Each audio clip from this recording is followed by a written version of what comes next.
अस्सलामुअलैकुम। वेलकम है आप लोगों का AM रात चैनल में। बात आज हम करने जा रहे हैं bulgarianmilitary.com के हवाले से, जो ये दावा करती है कि फ़िलीपींस ने पाकिस्तान के JF-17 थंडर ब्लॉक 3 और इंडिया के LCA तेजस एयरक्राफ्ट को रिजेक्ट कर दिया है।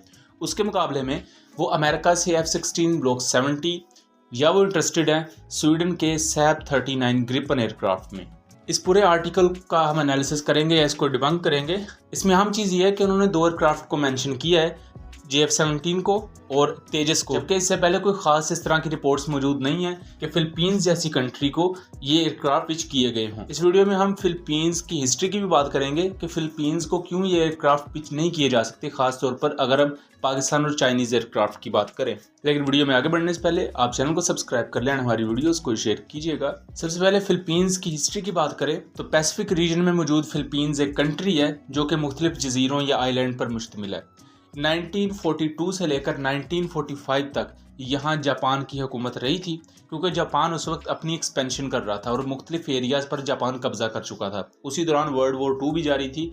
जापान ने फ़िलीपींस पर 1942 में फ़ौजी कार्रवाई की और यहाँ कब्जा कर लिया था, जो 1945 तक रहा था। जब वर्ल्ड वॉर 2 ख़त्म हुई तो उसके बाद 1951 में अमेरिका ने एक सिक्योरिटी पैक्ट साइन कर लिया था फ़िलीपींस के साथ। फ़िलीपींस के साथ ये सिक्योरिटी पैक्ट कोई सिंपल सिक्योरिटी पैक्ट नहीं था, बल्कि इसके मुताबिक एक दफाई इत्तेहाद बन चुका था फ़िलीपींस और अमेरिका का कि अगर फ़िलीपींस पर दोबारा कोई ख़तरा आता है तो अमेरिका उसकी मदद करेगा, या अगर अमेरिका को कोई स्ट्रेटेजिक डेप्थ चाहिए, यानी कि फ़िलीपीन की लैंड चाहिए अपने किसी ऑपरेशनल मकासद के लिए, तो वो फ़िलीपींस प्रोवाइड करेगा।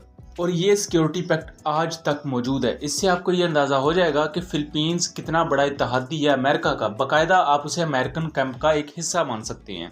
इसकी आपको सिंपल सी मिसाल दूं तो अक्सर औकात अमेरिका अपने मोस्ट एडवांस्ड फाइटर एयरक्राफ्ट को south Korea, Japan, Philippines, Taiwan जैसे एरियाज़ में लेकर आता है, वहाँ डिप्लॉय करता है एक्सरसाइजेज के बहाने, या वैसे स्ट्रेट फॉरवर्ड डिप्लॉय कर देता है। अपनी वॉरशिप्स उनकी इन्हीं एरियाज़ में घूम फिर रही होती हैं। और अमेरिका यहाँ क्यों करता है? क्योंकि अमेरिका शुरू से इस चीज़ को भांप चुका था कि चाइना में एक पोटेंशियल मौजूद है कि वो आने वाले वक्त में हमारा राइवल बन जाएगा। इसीलिए अमेरिका शुरू से ही करता आ रहा था। और वैसे भी उस दौरान रशिया चूँकि पावरफुल था। अगर हम 1960-1970 की बात करें, 1980 की दहाई की बात करें, तो उस वक्त सोवियत यूनियन ज़्यादा पावरफुल था। तो उसको काउंटर करने के लिए ये पैसिफिक का जो समुंदर है ये बहुत ज़्यादा अहम था, जिसे हम बहरुल काहिल भी कहते हैं। दूसरी तरफ अगर आप ये नक्शा देखें तो इसमें जो मार्क्ड रीजन है वो बुनियादी तौर पर एक कंट्रोवर्शियल रीजन है। चाइना, फ़िलीपींस और इस तरह की बाकी जो दूसरी कंट्रीज़ हैं ये सब दावा करती हैं कि ये समुद्री एरिया तो हमारा है। और इस पर जो बड़े स्टेक होल्डर्स हैं, अगर हम फ़िलीपीन की साइड पर देखें तो फ़िलीपीन कहता है ये समुंदर हमारा है, चाइना कहता है कि ये समुंदर और इसके साथ साथ जो मुख्तलिफ जजीरे और आइलैंड हैं ये हमारे हैं। अगर इस समुंदर का ये हिस्सा, ये आइलैंड्स चाइना के अंडर आ जाते हैं तो फिर अमेरिकन नेवल शिप्स के लिए यहाँ से गुजरना नामुमकिन हो जाएगा। ये एक स्ट्रेट नुमा हिस्सा है और यहाँ से फिर अगर अमेरिकन नेवी नहीं गुजर पाएगी तो ओबियसली उनके लिए एक सेटबैक होगा।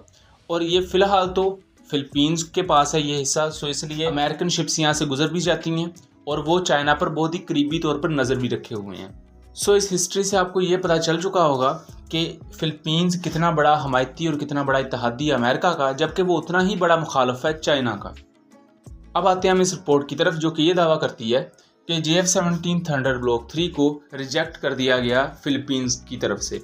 सबसे पहली बात यह है कि फ़िलीपींस को कभी भी JF-17 थंडर ब्लॉक 3 पिच ही नहीं किया गया था। इसकी कोई सेंस ही नहीं बनती। चाइना या पाकिस्तान कभी भी किसी ऐसी कंट्री को अपना एयरक्राफ्ट पिच नहीं करेंगे जो डायरेक्टली या इनडायरेक्टली उन्हीं के खिलाफ होगा। लेकिन क्या वाकई हाल तेजस को पिच किया गया था? क्योंकि इस बारे में कोई वाज़ेह आपको सबूत तो नहीं मिलेंगे, लेकिन कहीं ना कहीं हाल तेजस को 2021 से 2022 के दरमियान पिच ज़रूर किया गया था, क्योंकि फ़िलीपींस ने ब्राह्मोस मिसाइल वगैरह लिए हैं अपनी लैंड फोर्सेस के लिए। और उसके अलावा 2022 या 2021 में फ़िलीपीन बेस्ड मिलिट्री एक एनालिस्ट हैं जिनका नाम मिरांडा है, उन्होंने यूरेशियन टाइम को ये बताया था हाल तेजस MK-1A एक स्ट्रॉन्ग एक्सपोर्ट प्रोस्पेक्ट हो सकता है इस पूरी रीजन में।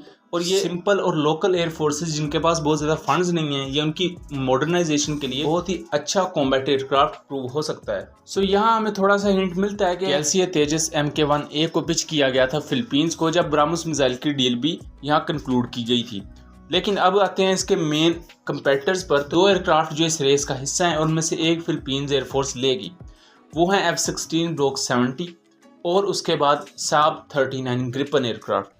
इसमें भी पलड़ा भारी F-16 ब्लॉक 70 का है, क्योंकि जून 2021 में अमेरिका के स्टेट डिपार्टमेंट ने ये ऐलान किया था कि वो 10 से 12 के करीब F-16 ब्लॉक 70 एयरक्राफ्ट देंगे फिलीपींस को, और उसके अलावा वो AIM-120 C7 या C8 मिसाइल्स जो कि BVR कैपेबिलिटी के हामिल हैं ये भी प्रोवाइड करेंगे फिलीपींस को।